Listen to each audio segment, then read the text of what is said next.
Mahal kong mga kababayan, nakikita po ninyo yung pattern sa mga nagdaang araw.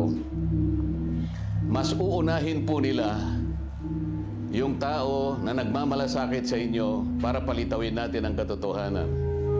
Ngunit yung taong nasa likod ng lahat ng kasalanang ito nakaw, hanggang ngayon ay wala pa po silang ginagawang pag-uusig.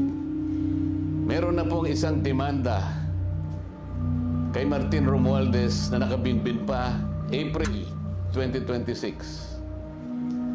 Yung isa na inakusahan na dating kalihim ng DPWH ay kanilang kinasangkapan upang siya din ay maging state witness. At siya yata ang gumawa ng ma-discharge siya sa kanyang naunang asunto. So makikita po ninyo, wala na po tayong kakampi. Ang kasalanan ko lamang po yung paglingkuran kayo kung kasalanan pong matatawag yan. Na humarap sa kanila ng buong tapang para sa ganon ay malaman ninyo ang totoo. Malaman ninyo kung sino ang nagkasala sapagkat gusto nating papanagutin lahat ng mga taong ito. Ngunit kapag ako'y kanilang inaresto, hindi na po matutuloy yan. Akala po nila ay maililibing ito sa limot. Ang isa pa pong inaasahan nila ay hindi na po ako makakasali doon sa impeachment proceedings na nakatakda pong magsimula sa susunod na linggo. Sa mga tweet, 2 ibon sa isang putok, mga kababayan.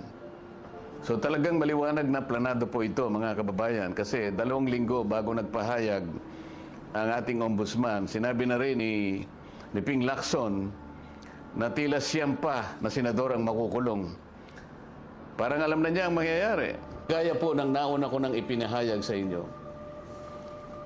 Alam kong gagawin nila ito. Alam kong aarestuhin nila ako. Alam kong ikukulong nila ako. Ngunit hindi po dahilan yan para tumigil ako sa paglilingkod sa inyo. Kasi po iisa lang ang paraan ko upang paglingkuran ng taong bayan dahil sa pagtitiwalang ibinigay niyo sa akin. Malit na bagay po ang sakripisyo na aking haharapin. Kung ang katumbas po nito ay maipakita natin ang kahalagahan ninyo bilang mamamayan ng ating bansa.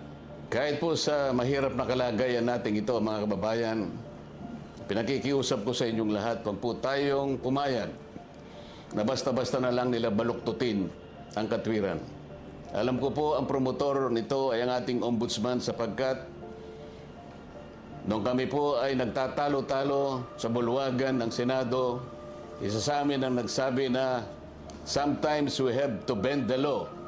At sumagot po yung ombudsman nang tinanong siya kung tama ang kanyang sinabi.